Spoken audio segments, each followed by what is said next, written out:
Hi everyone, it's Tom Marquardt here. I am the current president of the Society of British and International Design, as well as the president and founder of Marquardt Plus, my practice here in Chicago in the US. I had a conversation last week with Vanessa Brady, the CEO of SBID, about practices and adapting to the current condition that's affecting the world.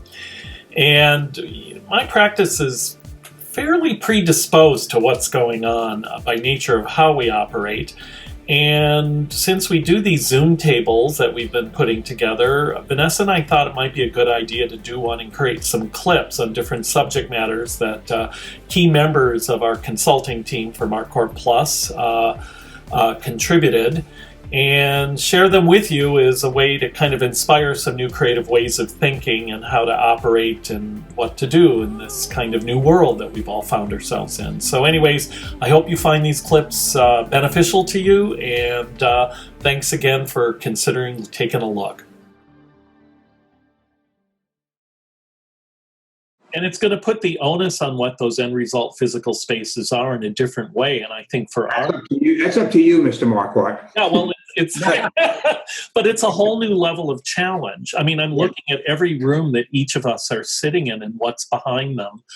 And, for Vince, for example, the majority of his living space is a studio because that's how he works. Mm-hmm. My studio is in the garden unit of where I live, and so my commute is downstairs. But this space, and Vince, you can attest to it, Caitlin, you can, we've had as many as, 5 or 6 people here working at one time. Yeah. And it was the result of that right before the corona that we're like bumping farther into the space to create more flexible breakout space and so forth. And we're thinking about that. And now this happened. And I still think this space and those kind of touch points are going to be valuable, especially as, treatment or possibly, testing and everything kind of resolves itself, which will take a while. But hell, so does designing space. I don't care how fast digital goes. Jim, you can attest to this. You think through the connection I was going to make is before all this, I mean, really corporate interior we're trending more residential componentry anyway, right? Like the last office I worked in at PBD, I hated being at my desk. The benching was too close. People are on the phone screaming at each other. I'd rather just go find my own little Zen moment in the office. And we had plenty of that. We had flexible seating. We had little benching. We had plants everywhere. We had a little kitchenette. We had, the amphitheater. We had, every little component, breakout space. So I think that this will just even increase that trend even more, if not sort of consolidate per what Mark was saying, maybe a reduction in area, but also like make it more human. It's not just you're going to work at a desk, you're entering a collaborative environment. And I think that's how designers want to work anyway, right? That's how we naturally work. And sorry, go ahead. Yeah, no, please go ahead. All I was going to say is, and that's what started this whole, at least this part of the dialogue, right, is office space. I think people will reevaluate what office space means to them, and I think you hit on it. It's not just office space. It's the human aspect of office space in terms of how you connect. And not everyone wants to be next to each other. Absolutely agree. You need that. We were trending in that way, and I think it's just going to accelerate the ways in which you can connect with people within office space. Yeah. Why do I have a desktop? Why do I have a desktop computer? Why is there a phone at my desk? I have a phone. What's going on? And you know what? That impacts all space. I know most of us from our backgrounds are focused on commercial, but it made me think of Caitlin's thesis.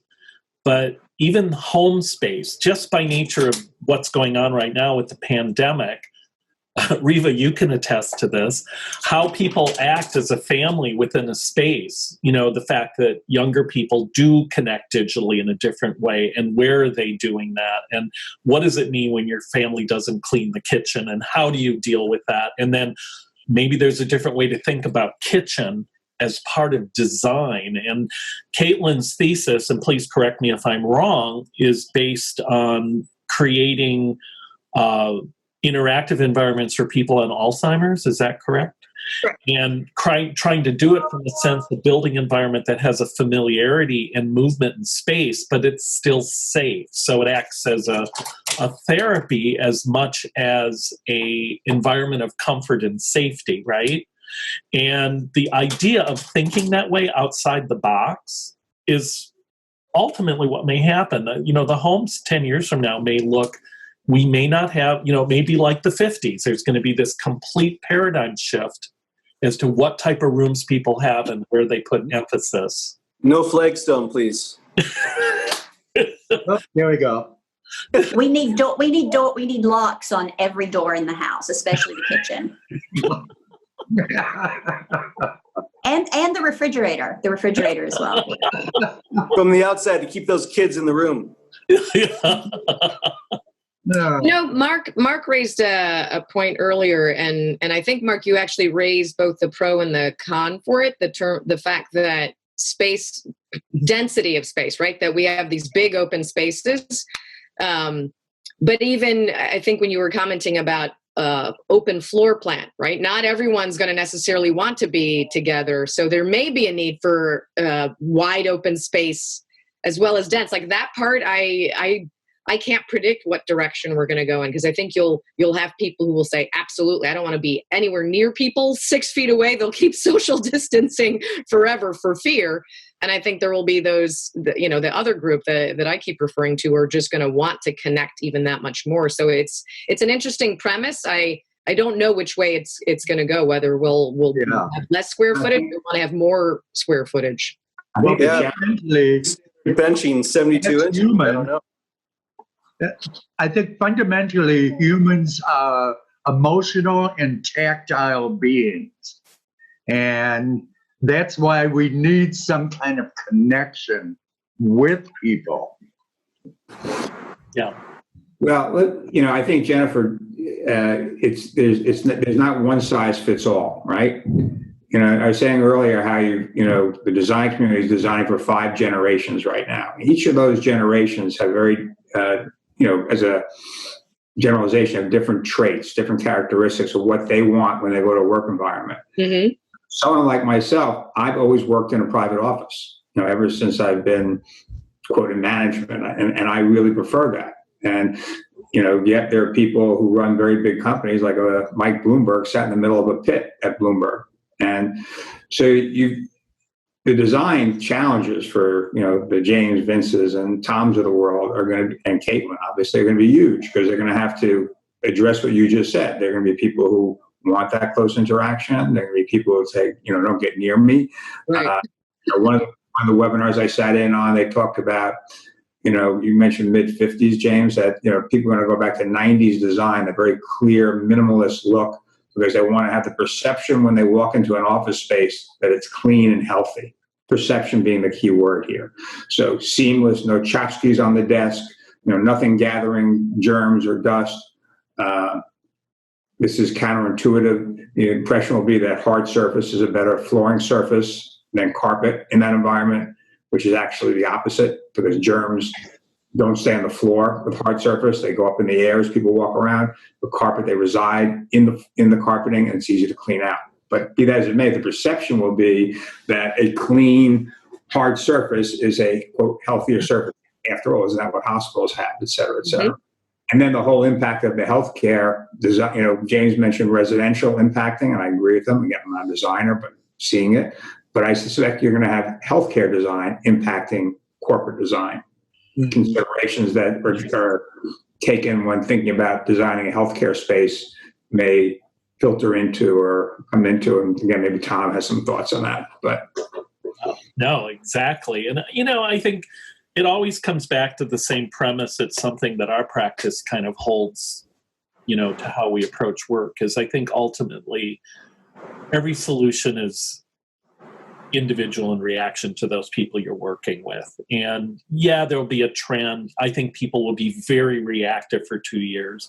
I always have to remind people that when they build out space, even in the fastest of construction, it's going to be, Jim, 16 weeks. So, you start committing dollars and physical space to respond to a situation, you have to think about it 5 years down the road, not just, oh my God, this is happening, so now we have to design it this way, only 2 years from now going, what the hell did we do?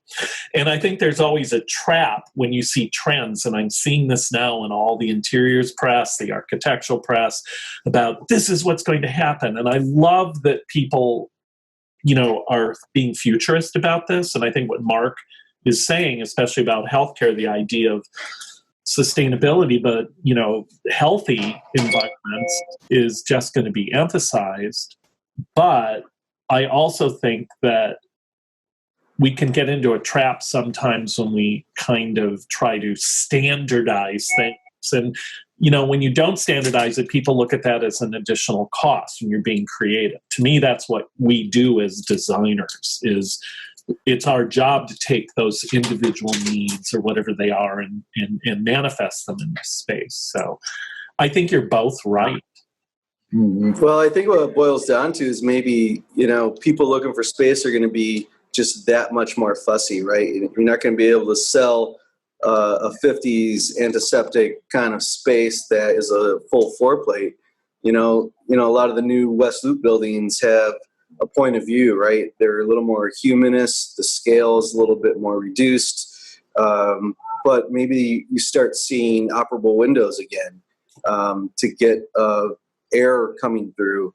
I know that's been on the lead list for a long time, natural ventilation, but more from an energy point of view versus a health point of view. I think there's now a health factor in there. And I know in Chicago, of course, that's counterintuitive with winters, but you can control that from a facilities point of view.